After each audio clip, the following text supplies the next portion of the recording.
All right, let's welcome to another video. And in this video, we're going to understand what are data types, right? So Python basically supports three kinds of data types. The first one is basic.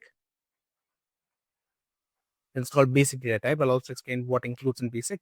The next one that we have is basically called container data type. It's called container data type that stores values. Okay. And the last one that we have is called user defined. It's mostly created by the user. Okay, the first one that we have is called basic. The next one that we have is called container type.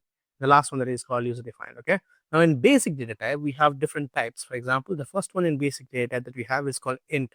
What is an int? We'll discuss that in a moment. For example, any number that you have like 8, 9, -3, -4, all of them are basically called int. Okay, now then you have another data type that is called float. Now what is float? So every time you want to give a decimal number -2.5, -3.5, 6.0, 8.2, these are all decimal numbers. These are called floats in Python, right? The next data that we have is basically called complex. Okay, now what is complex? Now in complex, you all the numbers that are in the form of a plus bi, right, or a minus bi. Now what is this? What is this complex numbers? Where a is basically a real number and b is an imaginary number. For example, numbers in the form of 6 plus 8j, 7 minus 2j, right? So these are in the form of all these numbers. They're called complex numbers. So you might have studied about complex number in your maths. If you haven't, don't worry. When we'll be discussing about that topic, I'll go even deeper into it. Okay, but just remember they're in the form of a plus bj or a minus bj, right? All right. The next data type that we have is that is called boolean. So what are boolean? Now boolean are basically you only have true or false over here. So and boolean is always applied on a condition, right? So whenever you are applying a condition, you're either getting true or false, right? 5 greater than 2, 3 less than 1. You can only get one answer. Either it is true or it is false, right? So whenever you have conditions like this, true and false are basically called boolean. True and false. So boolean has only two values, true or false. This true sometimes is denoted as 1 and this false sometimes is denoted as 0. Okay, cool. Now the next one that we have for in the basic data type is basically called string. We call this as string. Now what is a string? Anything inside a quotation is called a string. So if I write a quotation, and it could be single quotation, it could be double quotation, or it could be triple quotation in Python as well. Okay, how does that work? We'll understand that in a moment, right? So then we have string, and then we have something called,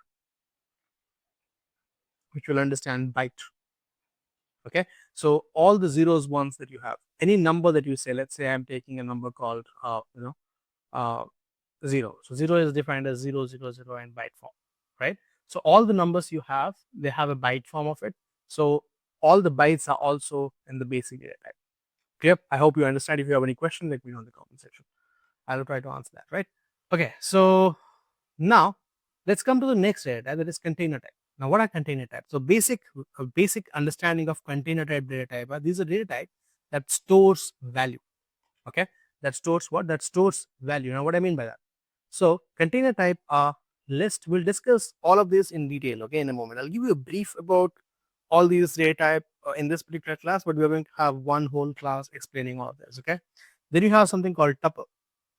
Now what is the difference? So list is always denoted as in using this square bracket, and tuple is always denoted as using this bracket. Okay, list, the value inside a list can be changed, but the value inside a tuple cannot be changed, right? Then you have something called set. Okay, what is set? Now again, set is a unordered set of data. How it looks, we'll understand that. And the last one that we have in container type is called dictionary. Okay, now what is this dictionary? Again, it has a keys and value. We'll understand more about it, right?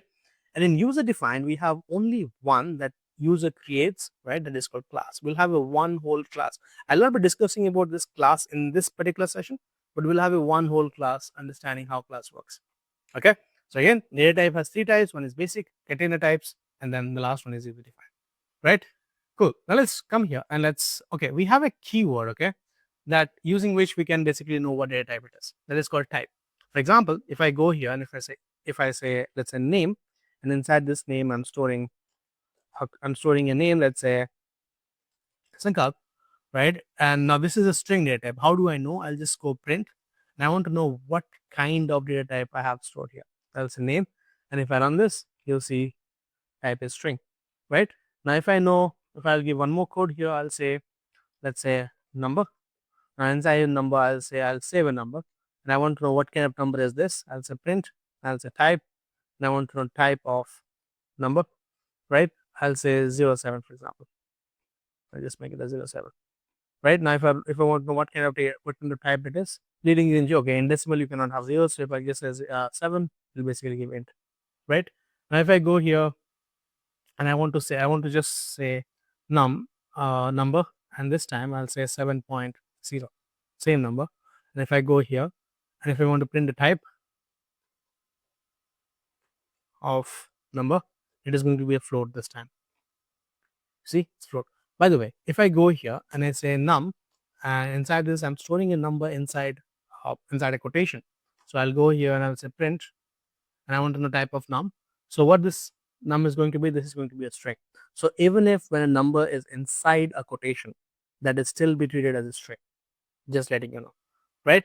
The next one is after float, we have something called complex, right? So we'll say C, and I'll say 9 plus 8j, for example.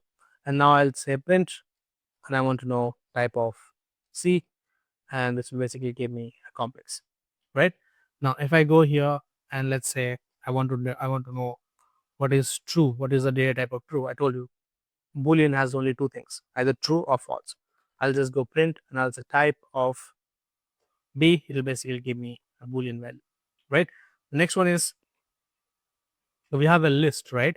So if I want to define a list, I told you it will be always defined in using a square bracket. So I'll say fruits, and inside this I'll give a list of fruits: orange, guava,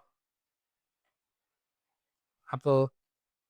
Okay, now this is a list. So if I want to say print, I want to say type of list.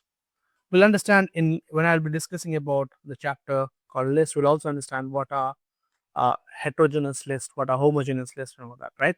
But right now, let's just understand what is a list. Okay, this is a list. Now, if I take this whole thing, I'll just copy it and I'll put it over here. And over here, I'm just changing these brackets. Okay, just the brackets. That's it. The data is going to remain same. Now you'll see the whole data type will change. Now it has completely turned into a tuple. The data is same. The only difference is the bracket, right? Now, if I go here and if I get the same data type, but I'll change this into a flower bracket. Now this will be treated as a set. You see, this is will be treated as a set.